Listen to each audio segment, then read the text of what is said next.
Hello and welcome to another episode on Maritime Radar. Shipping is vitally important to the global community, playing a key role in its sustainable development. The world depends on a safe, secure, and efficient shipping industry, and the shipping industry depends on an adequate supply of seafarers to operate the ships that carry the essential cargoes we all rely on. Shipping is highly technical, demanding a considerable skill, knowledge, and expertise from those who work in it. To achieve a truly international industry, shipping needs a global network of specialist education and training establishments to ensure a continuing stream of high-caliber recruits. Repositioning Nigeria's maritime industry towards the path of economic growth and sustainability are some of the issues that will be on the front burner on this show. I'm Nneoma Obi-Asualo.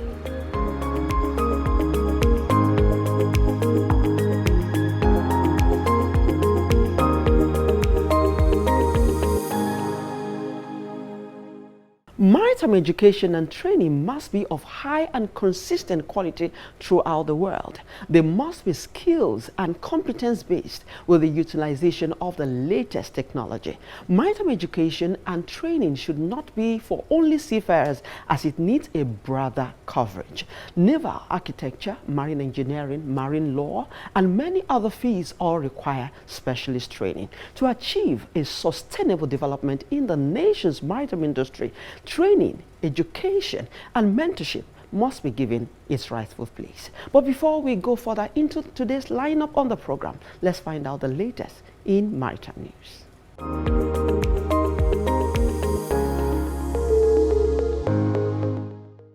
The Nigerian Ports Authority says the $1 billion Ondo State Multipurpose Deep Sea Port project received all necessary approval for its implementation. MPA's Managing Director, Mohammed Bello Koko, made this assurance when the Ondo State Coordinator for Special Projects, Boye Oyewumi, submitted a full business case for the port to him. Located on the coast of Ondo State, the port project would be funded through a public-private partnership. Bello Koko reaffirmed the MPA's commitment to working with the Federal Ministry of Transportation and other relevant agencies to obtain approvals to enable the port to begin operations. Nigeria's government has approved various projects, including the refurbishment of water systems at the Lagos Port Complex at Papa and the renewal of maritime pollution port reception facilities for the disposal of ship-generated waste and cargo residue at Lekki Port, the Dangote Refinery, and the Dangote Jetty.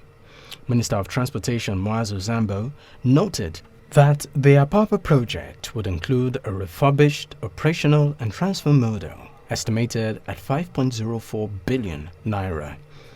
This would be inclusive of a concession period of 16 years with a 1-year refurbishment period as moratorium. The Lekki project is estimated at 4.7 billion naira, inclusive of a concession period of 16 years and a 1-year refurbishment moratorium period. The Mauritanian Maritime Administration is working with the International Maritime Organization to put in place a legal framework that gives full and complete effect to IMO instruments dealing with maritime security. At a 3-day workshop in Port Louis, Mauritius, hosted by Shipping Division under the Ministry of Blue Economy, Maritime Resources, Fishery and Shipping, brought together 30 participants from key national agencies. Sadher Maho, Mauritian Minister of Blue Economy, Marine Resources, Fishery and Shipping, stressed the need for enhanced cooperation at both regional and international levels to be able to respond to maritime security threats.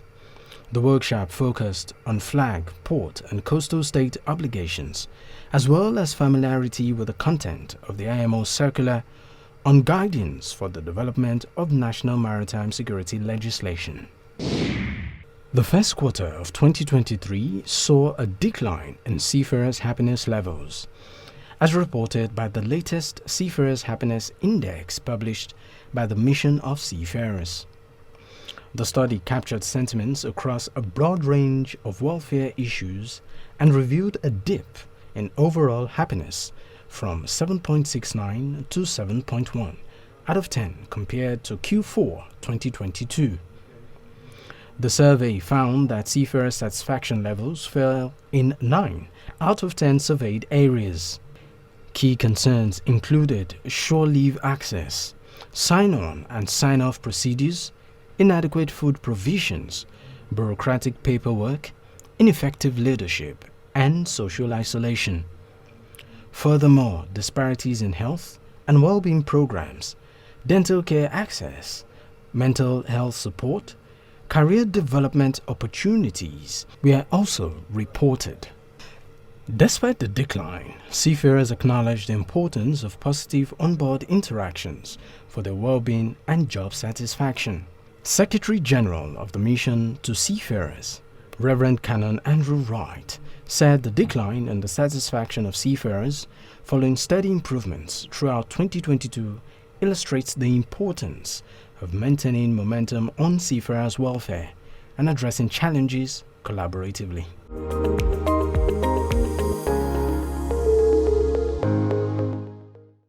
Africa needs its own storytellers, people who understand the continent because they're from it.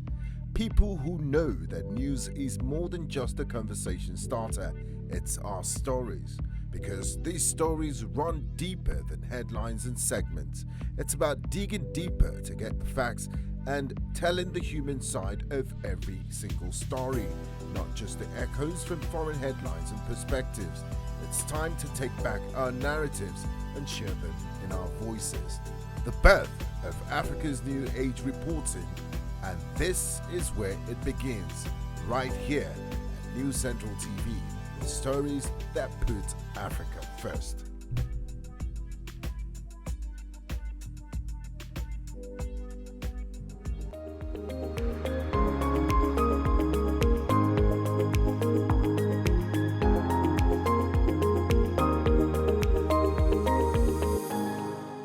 If you're just joining us, this is Maritime Radar. Nigeria's first deep sea port, Lekki Port, was projected to regain the maritime business lost to ports in the neighboring West African countries, which was to enable the nation leverage the African Continental Free Trade Agreement, create jobs, and boost the economy. But stakeholders fear Lekki Seaport may replicate Apapa pains. Joining us to dissect these critical issues in Nigeria's maritime industry is Captain Tajudeen Alao, President, Nigerian Association of Master Mariners. Stay with us.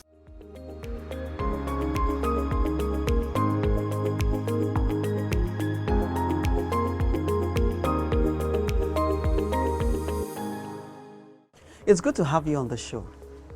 Let's start this conversation looking at your contributions as the president of your association, the contributions you have spearheaded, which is geared towards maritime development. Thank you very much, Nneoma. We have been able to unite different opinions into one good body. And we've been able to raise the standard as far as professionalism is concerned in marine business. We have attended many conferences, nationally and internationally. We have participated in many seminar workshops, and we have been at the National Assembly twice or 3 times in the last 1 year to make our contribution into passing of bills as it concerns shipping and maritime operation.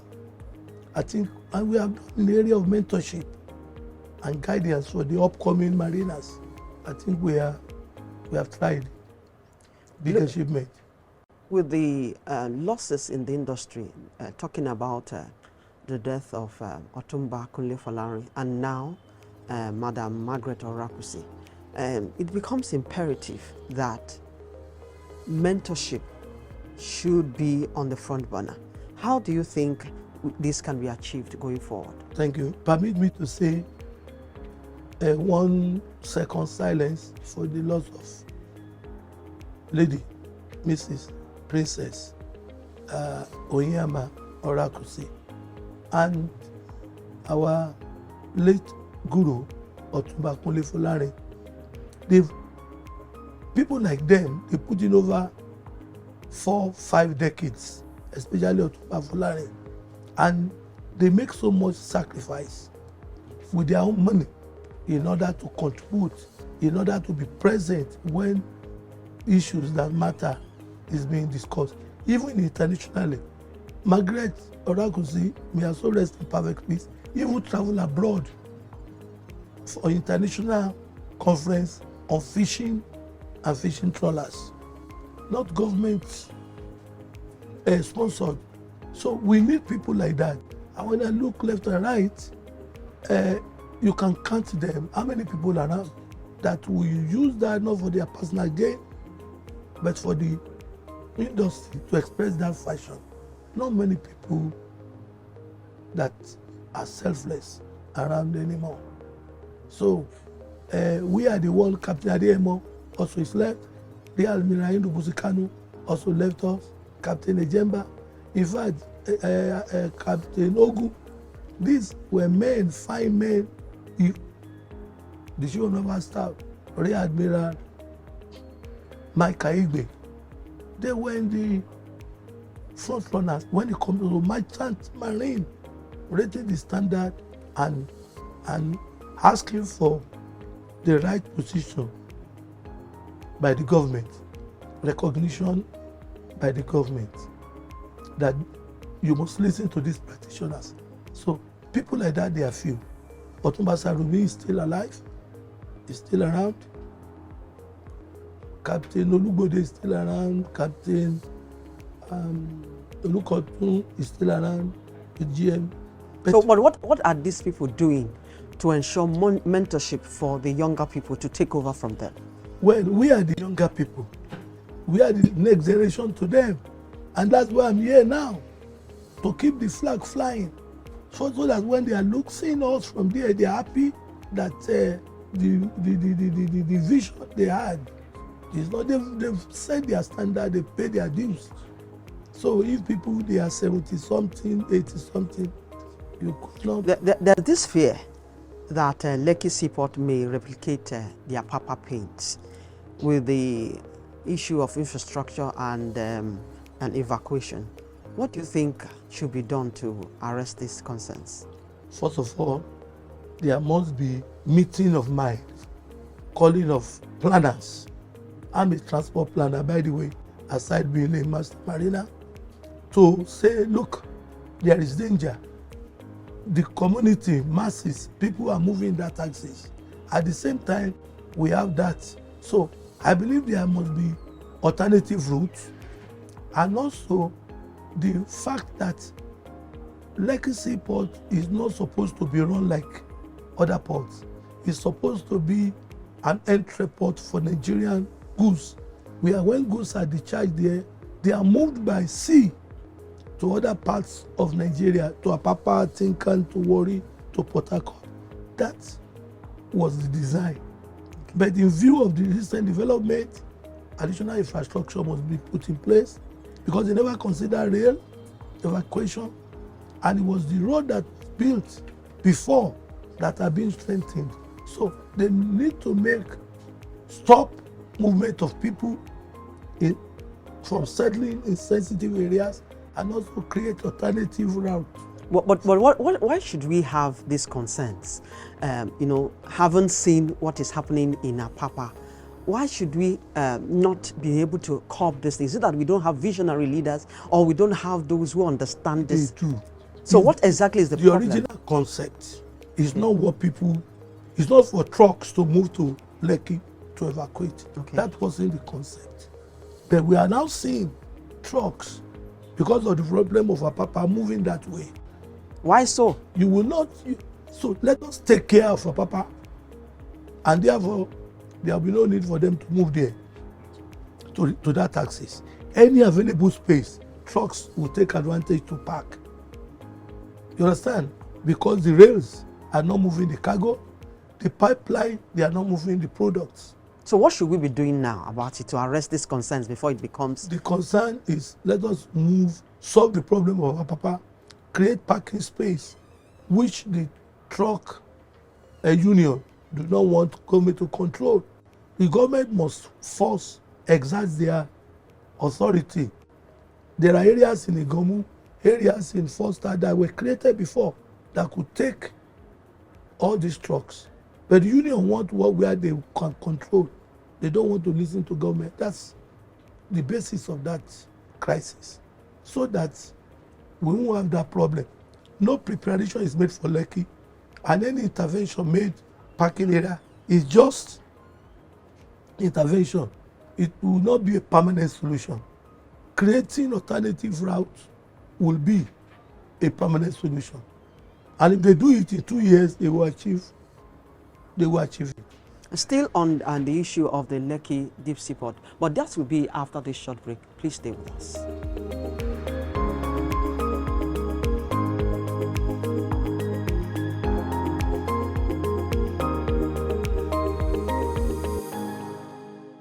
News Central TV, Africa's #1 storyteller, has come with the best of both worlds. With a combination of news app and live TV, we ensure that you keep track of the latest headlines, breaking news, and in-depth analysis from professional journalists from around the continent. Download the News Central TV app on Android and iOS and get started today. Don't forget to follow us on News Central's social media platforms. News Central, Africa First.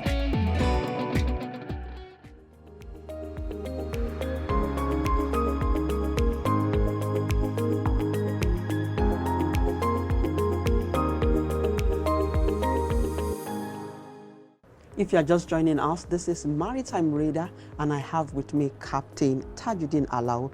He is the president, Nigerian Association of Master Mariners. Before we went on that break, you were talking about how we can curb the concerns of stakeholders on the Lekki seaport, that we should look and address the issues in Apapa. So how do we correlate this? Look, the problem of that axis is as a result of the spillover from Apapa. Okay. But the axis was not designed for operation like Apapa. Okay. It wasn't designed for evacuation of cargo by trucks. Okay. It's by shuttle ships that will carry the container to other parts of Nigerian ports. You know, maybe if it is product, pipeline to other parts. But what we are seeing, because of the congestion in the Apapa axis, then we have that problem where trucks are heading that way. So what conversation should we be having now to address this? The conversation, because there's already a fear. Yes. They should sit down and address the original concept and factor in the new development by evacuation route, creating about 20 villages, communities were collapsed, acquired to build that axis. They should also expand it to say, look, no more development, communal development in this area. Okay. Because people are moving en masse into, is the new town by the people, and can you stop it? Omunile will sell anything out. Government should move in and enforce so that quickly provision of rail, provision of alternative route for cargo should be provided, and parking space. I learned MPA is organizing about 3 parking lots en route, but it's still the same road for evacuation. While the roads designed for the wheel axle of more than 30 tons. That is not designed. It was not designed. So by the time you put in every trucks, you are going to run into crisis. And the places, they are sandy and muddy areas to start with. So government need to sit down quickly. Lagos State government that is giving approval to development, the Minister of Transport, Minister of Work, to quickly find a solution. It is a good dream. You know that port was supposed to be in Ogun State, Okay. not Lagos State, Okay. but due to reasons, Lagos State had it. So, and now it's a good thing for employment for our teeming youth, but the other negative aspect, we must address it as a matter of urgency. Okay, looking at the cabotage vessel financing fund, it's been 20 years and a lot of things have been happening around it. Recently, the Minister of Transportation says they're going to disperse it. The DG of NIMASA has already gotten the PLIs and all that. And then the news broke that House of Representatives have asked him to stop the disbursement. What exactly is happening around this? It is a bad signal. It is a shocker to the industry, but we can still address it. One, this administration, they will soon close. The industry will exist after them. So the industry stakeholders will still come together. This money is stakeholders' money, contribution. You understand? Government is just the custodian, and therefore you can't stop it unilaterally. And thank God NISA, which is Nigerian Indigenous Association, that championed this thing, they put their house in order. They put their acts together. So I hope it's not lost. But someone said that lack of cooperation is the major issue in this disbursement and even in the entire maritime development. Do you think that is I doubt it. Because, you know, did you see the cooperation between NISA and so on in this? I don't think that if it were, why are they just putting up guidelines now?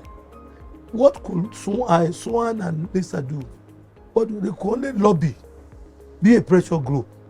If the government was determined since 20 years ago to increase tonnage, they will release the money. Okay, the DG of NIMASA said the funds is highly politicized.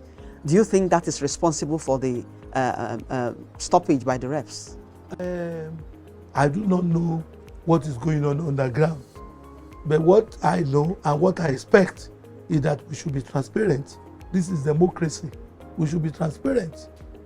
The original vision of the people saying let us have now. Remember, there was shipping promotion decree of 1987, decree 10, that's also supported giving money to indigenous people to increase tonnage.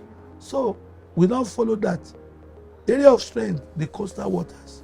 We can do better, and this money should come from this area. And the money was mounting even before the money got to this level. Government should have given out something in our area of in gap, identify the gap and look at the operators in those gaps and support them. We don't need to wait for 20 years for good other sake. Yeah, because looking at the impact of these funds when it comes to indigenous shipping, when it comes to creating sea time for our seafarers, multiplier effect is so fantastic, so much. so great. So why? So this is what so the political will was not there to disburse. Our people had ships. Indigenous people, they had ships. Some people, Jalapamo, 7 ships, 10 ships. Some people have 2, 3. All these ships were older ships, and they are gone. So they were players. You know them. Say you have to replace this ship. Those who have single, you have to replace them. Government should come out. Since government is not going to buy, should give the money long time ago, 15 years ago, 10 years ago, 5 years ago. Not wait till now that we don't have any coastal tank at all, that the place is dominated by foreigners. I think indigenous shippers must take their ground. And what do you think? What do you think, in your view, should be the conversation they should be having around these funds? Because they contributed it. They contributed the money, but government doesn't want to appreciate. They say it's government money because an act is put together to collect the money. Because it's inhibiting maritime development. It is indeed inhibiting. Causing foreign dominance. And do you know what is happening even with foreign dominance? Because of the war in Ukraine, the freight rate has gone up, and those good ships, they are moving to Europe. So a gap is being created, and that's the danger in shipping, where you don't have. And we don't have our own to fill the gap, to cushion the. Yes, it is danger. So it's a huge danger. It is big danger. Iranian government, I work with Iranian government for some years, and they had sanctions, but they had about 85 ships 120 ships at the time. And we could go to Vancouver and stay 3 months waiting to carry grain, go to Australia because it's their ship. They absorb the losses, and their country was never starved of food, of industrial items. So we need to take a cue from this and make sure we used to have ships before, local and international going ships. We used to have about 30, 40 international going ships. Yeah. And we used to have about same number in the local market. You are called to give an advice to government and the stakeholder. What will you be saying to them on this issue? In unity, there is strength in unity, and therefore they should keep on. Look, these House of Rep people, they were voted in, their time is up. We have new people now, so they should keep up the pressure, using the press, with facts, drawing the attention of the government to say, look, we need to develop this sector. Maritime sector contributes more than oil into our GDP. It gives employment to our teeming youth. The multiplier effect is big. Enormous. Enormous. And we must tap into it. So we need to open their eyes and educate them. The agencies of government, they are just regulatory enforcement. But the NGOs, like Master Marina and these associations, we must come together and have a common front to tell them, say, look, there is a gap that we must fill, that government will benefit in the final analysis. We must continue to have these conversations until these funds are disbursed. I must thank you most kindly for your time on the program. It's been Tajudeen Alao. He is the president, Nigerian Association of Master Mariners. I must thank you once again for coming on the program. Thank you very much.